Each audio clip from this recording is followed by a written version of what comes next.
Okay, class ninth last हमने topic ख़त्म किया था एक्सेलरेशन एंड रिटार्डेशन। अब हम आगे का टॉपिक स्टार्ट कर रहे हैं, ग्राफिकल रिप्रेजेंटेशन ऑफ इक्वेशन। इसमें हमें ग्राफ देखने हैं, डिस्टेंस टाइम ग्राफ और वेलोसिटी टाइम ग्राफ हम इसमें पढ़ेंगे, दो टाइप के ग्राफ्स। अब डिस्टेंस टाइम ग्राफ में भी तीन टाइप्स के ग्राफ होते हैं, वो हम एक एक करके रीड करेंगे। पहला है distance time graph for uniform motion. Uniform motion के लिए जब हम डिस्टेंस टाइम ग्राफ बनाएंगे तो तुम देखोगे मैंने यहाँ लिखा है डिस्टेंस और यहाँ लिखा है टाइम, मतलब यूनिफॉर्म मोशन है। और मैंने बताया था यूनिफॉर्म मोशन होता है तो टाइम के साथ साथ डिस्टेंस बढ़ती है। 1 मिनट में 1 मीटर बढ़ रहे हैं, 2 मिनट में 2 मीटर बढ़ रहे हैं, किलोमीटर मान लो, कुछ भी मान लो। तो उसके हिसाब से हमारा जो ग्राफ बनता है वो एक स्ट्रेट लाइन बनती है। ये होता है फॉर यूनिफॉर्म मोशन। अब आ जाइए नॉन यूनिफॉर्म मोशन के लिए। जब distance graph time graph non uniform motion के लिए बनाएंगे तो नॉन यूनिफॉर्म मोशन हो गया कि टाइम के साथ साथ स्पीड या डिस्टेंस इक्वल नहीं बढ़ रही। मतलब अगर 1 मिनट में 1 किलोमीटर चल रहे हैं, अगले दूसरे मिनट में 3 किलोमीटर चल दिए, इस टाइप से ग्राफ बन रहा है, तो वो ग्राफ कुछ इस टाइप से होता है। ऐसे करके कर्व बनेगा या ऐसे करके कर्व बनेगा। इसमें क्या हो रहा है, इसमें डिक्रीज हो रहा है स्लोप। नॉन यूनिफॉर्म मोशन क्या होता है, क्या हो रहा है, डिस एक्सलरेट हो रहा है। और इसमें क्या हो रहा है, एक्सलरेट हो रहा है। इसमें मतलब बढ़ रहा है और इसमें कम होता जा रहा है। तो ये हो गया तुम्हारा नॉन यूनिफॉर्म मोशन के लिए। तीसरा आता है distance time graph for a body at rest. जब बॉडी रेस्ट में होगी, रेस्ट में होगी तो टाइम तो बढ़ेगा, लेकिन बॉडी तो रेस्ट में है तो डिस्टेंस तो कुछ बढ़ेगी ही नहीं। तो ये एक सिंपल सा हमारी पैरेलल लाइन आ जाएगी टाइम के ग्राफ के अकॉर्डिंग।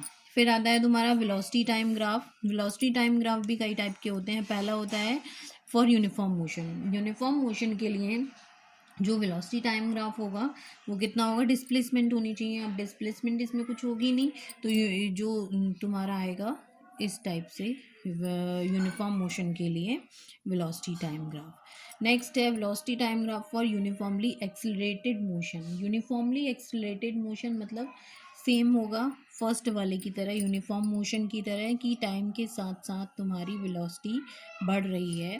जैसे जैसे टाइम बढ़ेगा वैसे वैसे वेलोसिटी में इंक्रीज हो रही है, तो एक स्ट्रेट लाइन तुम्हारी आ जाएगी। नेक्स्ट थर्ड है तुम्हारी velocity time graph for non uniform accelerated motion.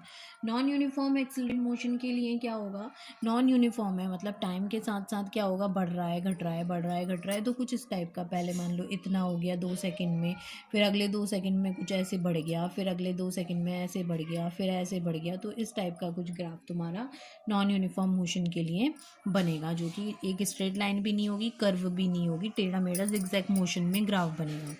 Next है डी एक्सिलरेटेड मोशन के लिए।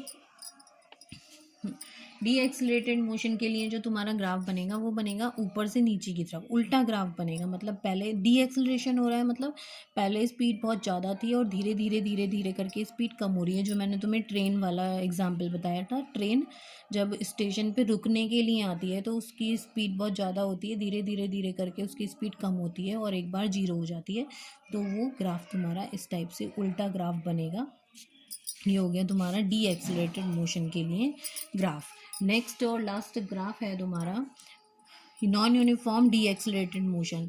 जैसे कि ये नॉन यूनिफॉर्म एक्सिलरेटेड मोशन के लिए था तो ये सीधा ऊपर को जा रहा था, ये डी एक्सिलरेटेड मोशन के लिए था ये ऊपर से नीचे को आ रहा था। ऐसे ही नॉन यूनिफॉर्म डी एक्सिलरेटेड मोशन के लिए भी ऊपर से नीचे को ग्राफ आएगा, लेकिन कुछ ऐसे आएगा। क्यों? क्योंकि वो यूनिफॉर्म नहीं है, नॉन यूनिफॉर्म है, तो वो कुछ ऐसे ही जिगजैग मोशन में तुम्हारा ग्राफ बनेगा, ऊपर से नीचे की ओर उल्टा ग्राफ बनेगा।